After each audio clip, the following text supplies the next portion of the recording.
En una entrevista que pueden ustedes encontrar en YouTube, en la que el director de cine norteamericano Oliver Stone entrevista a Vladimir Putin, en uno de los fragmentos de una entrevista de 4 horas editada, le pregunta por la homosexualidad y le pregunta por cómo es posible que en Rusia no se pueda difundir la ideología de género en las escuelas y no se pueda hacer proselitismo homosexual.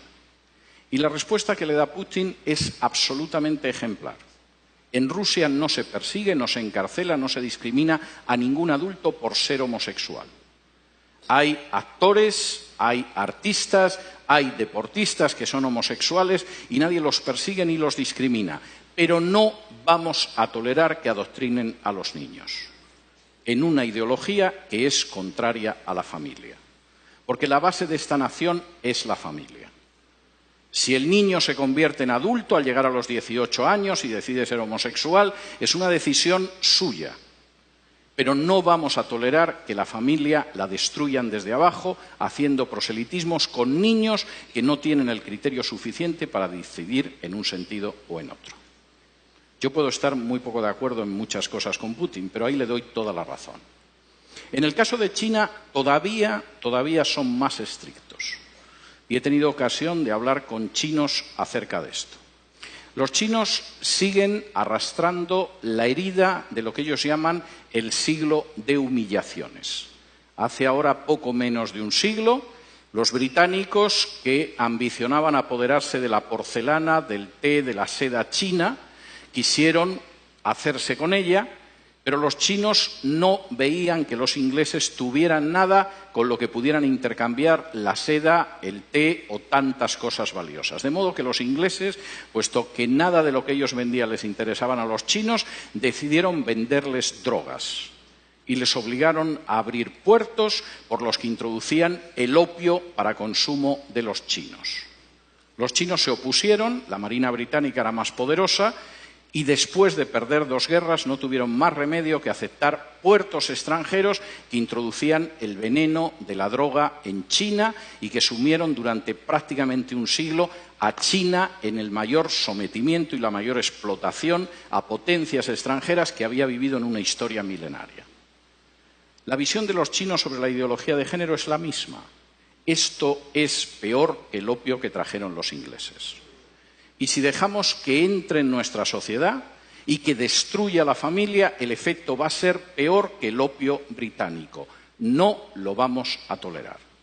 No porque seamos cristianos, el régimen es un régimen ateo, sino porque creemos en la familia y sabemos que la nación se basa sobre la familia. Me da mucho pesar que naciones que no son cristianas, sin embargo, a la hora de defender a la familia, parece que tienen una idea más clara que otras naciones que supuestamente lo son.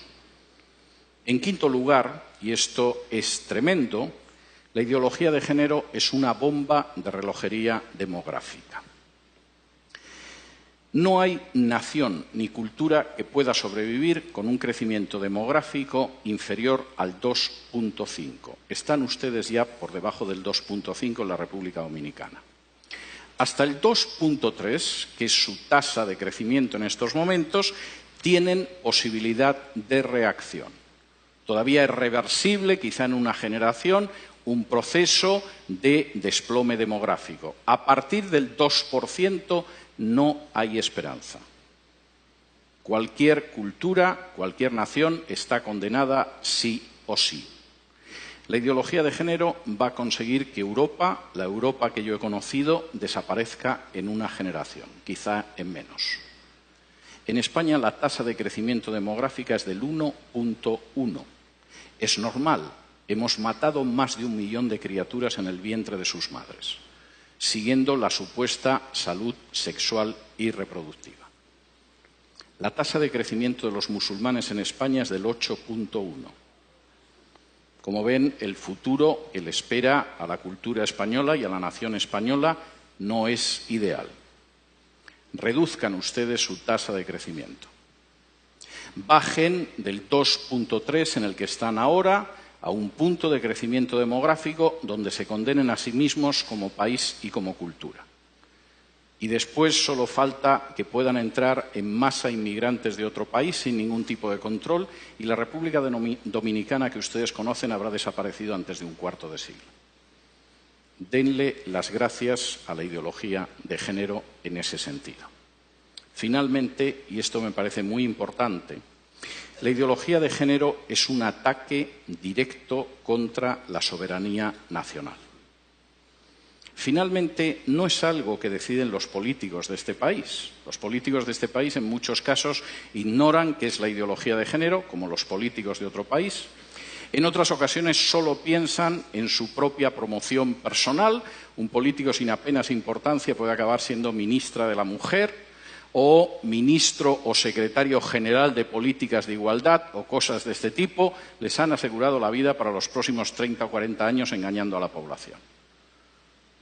El problema es que eso significa el final de su soberanía y de su independencia nacional. La ideología de género se está imponiendo en países donde para poder recibir ayuda de instituciones internacionales, préstamos, renovación de créditos, se exige y se presiona a esos países para que admitan en su derecho interno la ideología de género.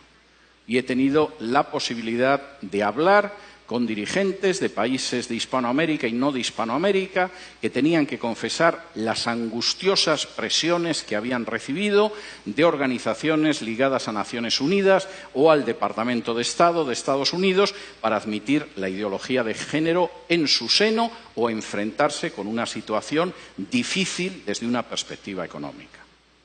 No existe ningún derecho que permita, legitime o tolere que una instancia exterior del tipo que sea imponga a una nación la ideología que tiene que tener.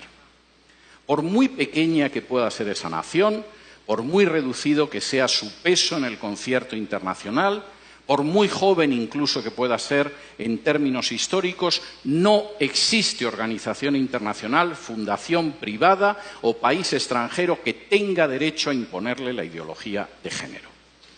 Y eso es algo que ustedes tienen que tener claro.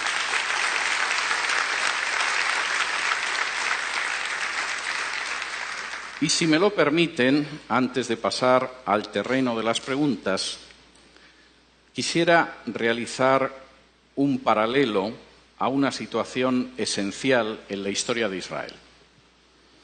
Cuando de pronto, después de recibir las normas que podían permitir que Israel viviera como una nación ejemplar, como una luz para las naciones, como una verdaderamente nación próspera, las palabras que aparecen en la Escritura es: delante de vosotros he colocado el camino de la vida y de la muerte. Ustedes tienen ahora mismo delante de sí mismos el camino de la vida o de la muerte. Esto no es algo que va a suceder dentro de 10, de 15, de 20 o de 30 años. Ahora mismo tienen delante el camino de la vida o el de la muerte. Tienen delante un camino de vida en el cual puedan construir esta nación sobre la base de familias equilibradas, armoniosas y fuertes, donde puedan educar a sus hijos en la verdad y en el temor de Dios, donde puedan hacer que salgan buenos ciudadanos de sus familias, donde puedan conservar la independencia y la soberanía nacional y donde conserven la libertad y el derecho a decidir la educación. Y ese es un camino de vida para este país, como para cualquiera.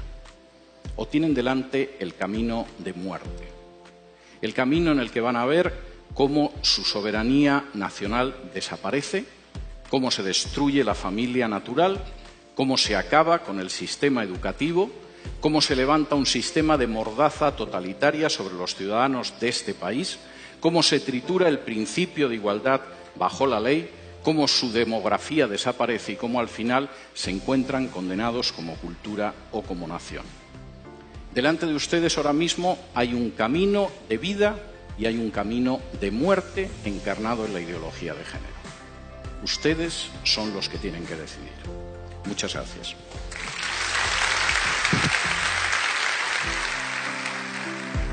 Esperamos que este programa haya sido de bendición y que esta interesante charla con el doctor César Vidal pueda ser un instrumento que Dios use para que estemos alerta contra las falsas enseñanzas que nos quieren imponer los diferentes organismos nacionales e internacionales que tratan de imponer un nuevo orden contrario a los principios de la palabra de Dios en los tiempos que estamos viviendo.